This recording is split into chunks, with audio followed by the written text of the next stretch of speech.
물론 방금 말씀드린 두 편 모두 코딩을 배우신 적이 전혀 없는 분들이더라도 따라 하실 수 있는 그런 내용들이에요. 네, 독자 여러분 안녕하세요. 호사서입니다. 오늘은 지난 영상에서 말씀드린 민원 응대용 카톡 챗봇 만드는 법을 알려드릴게요. 저도 챗봇을 오픈하고 나서 굉장히 많은 이용자분들께서 이용을 해주시고 있어서 되게 감사하다라고 생각을 하고 있습니다. 제가 지난번에도 계속 말씀을 드렸다시피 이 챗봇이라는 걸 만드는 게 그렇게 어렵지 않습니다. 준비물은 카톡 계정과 컴퓨터만 있으면 되고요. 제가 이번 편에 대본을 쓰다 보니까 내용이 좀 길어질 것 같아서 크게 두 개로 나눠서 올리려고 하는데요. 1편은 최소한의 챗봇 기능만 구현하는 과정이고요. 2편에서는 1편에서 만들었던 챗봇을 좀 더 보기가 좋게끔 아니면 능력을 좀 더 좋게 만들기 위한 과정입니다. 물론 방금 말씀드린 두 편 모두 코딩을 배우신 적이 전혀 없는 분들이더라도 따라 하실 수 있는 그런 내용들이에요.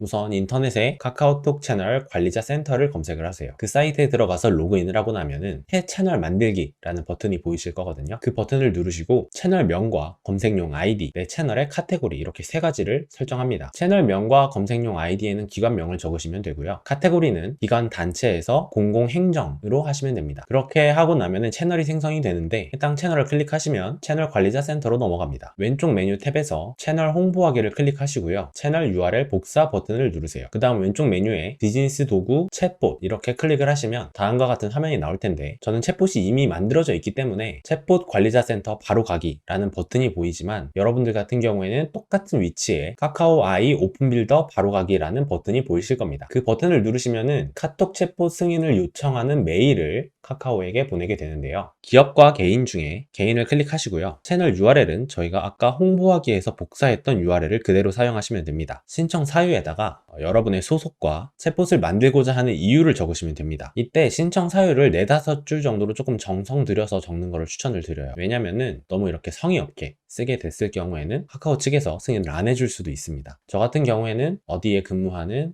누구고 이 챗봇을 만드는 목적은 이용자분들이 24시간 저희 기관에 궁금하신 것들을 답변을 해드리기 위해서 그리고 여러가지 소통 창구 중에 전화를 조금 어려워하시는 분들을 위해 카카오톡이라는 친근한 그런 채널을 오픈하게 되었다라고 썼습니다. 그러고 나서 2-3일 정도 뒤에 승인 메일을 받았고요. 이 승인 메일은 최대 5일까지 걸릴 수 있다라고 합니다. 그리고 나서 카카오 아이 오픈 빌더라는 시스템에 우리가 접근을 할 권한을 갖게 되는 거죠. 이 챗봇을 만드는 데 있어서 승인 메일을 기다리는 과정이 가장 오래 걸리고요. 나머지는 금방 끝납니다. 카카오로부터 승인 메일을 받고 난 다음부터는 반나절쯤이면 만드실 수 있는데요. 카카오 아이 오픈 빌더에 들어가면 봇 만들기 버튼이라는 게 있습니다. 그걸 누르시고요. 카카오톡 챗봇을 선택하시면 됩니다. 보이스봇 같은 경우에는 개인이 만들기에 불가능에 가까울 정도로 굉장히 복잡하거든요. 그러니까 이거는 건너뛰시면 되고요. 카톡 챗봇 이름을 만들어줍니다. 그 이후에는 챗봇 관리자 센터로 연결이 되는데요. 왼쪽에 굉장히 다양한 메뉴들이 있는데 여기서 저희는 시나리오라는 메뉴 하나만 쓸 거고요. 그 다음에 배포라는 메뉴에서 이용자분들께 오픈하는 걸로 이 과정을 마칠 겁니다. 시나리오라는 메뉴를 누르신 다음에 플러스 시나리오라는 버튼을 누르시면은 탈출 블록이라는 버튼 아래에 시나리오 01이라고 나옵니다. 시나리오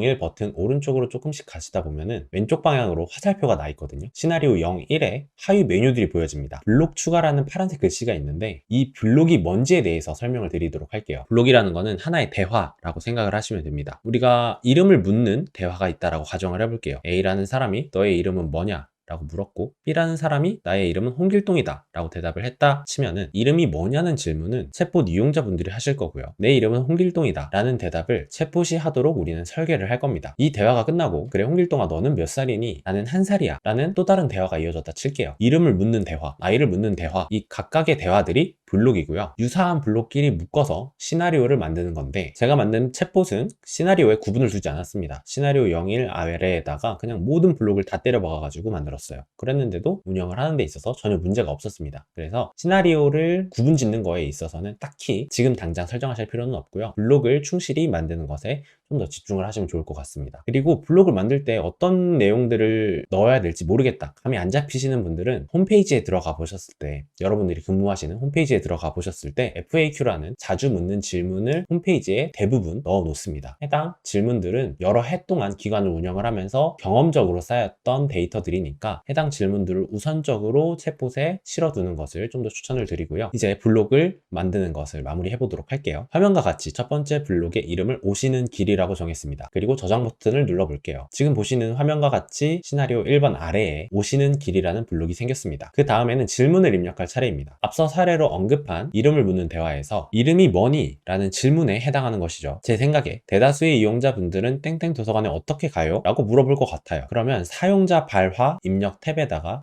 이 문장을 적는 겁니다. 근데 과연 이용자분들이 그렇게 문장형으로만 물어볼까요? 단답형으로 가는 방법, 가는 법 이렇게 물어보실 수도 있겠죠. 그래서 사용자 발화에는 총 15개를 등록을 할 수가 있습니다. 그리고 문장형으로 묻는다고 하더라도 어떻게 가요 대신에 어떻게 가나요? 어떻게 갑니까? 라고 물어볼 수도 있죠. 그래서 왼쪽에 보시면 머신러닝이라는 탭이 메뉴가 따로 있는데요. 미세한 조사나 어미의 변화 같은 것들은 이 시스템에서 알아서 같은 의미로 취급을 합니다. 그래서 같은 질문으로 인식을 하기 때문에 조사나 어미의 변화까지는 우리가 딱히 신경을 쓰지 않아도 되고요. 대체될 수 있는 단어들에 대해서만 조금 주의를 기울여 주시면 될 것 같아요. 질문은 여기까지 하면은 다 끝난 거고 파라미터 설정은 쿨하게 건너뜁니다. 그 다음엔 봇 응답으로 가시면 되는데요. 우리가 선택할 수 있는 선택지는 크게 4가지. 텍스트, 이미지, 카드, 리스트입니다. 커머스는 상업용이고요. 스킬 데이터에는 코딩이 필요합니다. 이 2가지를 제외하고 앞서 말씀드린 4가지에 대해서 설명을 드리자면 텍스트는 말 그대로 글자만 나오고요. 이미지는 그림만 나옵니다. 카드에는 텍스트와 이미지를 섞어서 넣을 수 있고요. 리스트는 여러 개의 텍스트와 하나의 이미지를 넣을 수 있습니다. 텍스트형 답변을 선택하셨다면 질문에 대한 답변을 입력하시면 되고요. 추가적으로 버튼을 만들 수가 있습니다. 버튼은 크게 블록 연결, URL 링크, 전화 정도로 우리가 사용할 수가 있고요. 이거는 예시를 보면서 설명을 드릴게요. 제가 만든 챗봇에서는 이미지보다는 텍스트와 카드 형태의 답변을 많이 생각했는데 그 이유가 바로 버튼 때문입니다. 우리가 실생활의 대화를 생각을 해보더라도 A라는 대화가 끝나면은 B라는 대화로 이어지게 마련이거든요. 이용자분들이 카톡 챗봇을 이용할 때도 똑같다고 생각을 했어요. 근데 이미지 답변을 선택한 경우에는 이어지는 대화를 만들기가 조금 어렵습니다. 그래서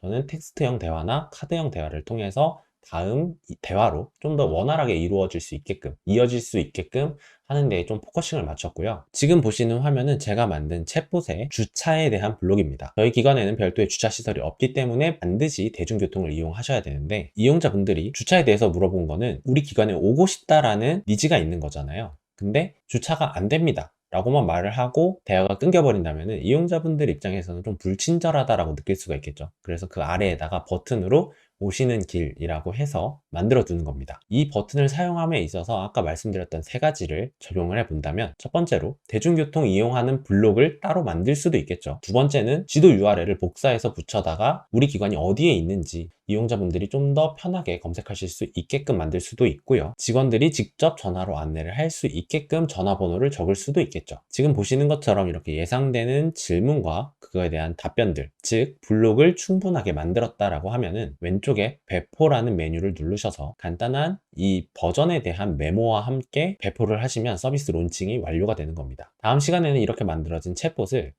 좀 더 정교하고 이쁘게 만드는 방법에 대해서 알아보도록 하겠습니다. 긴 영상 시청해주셔서 감사합니다. 구독과 좋아요도 감사합니다.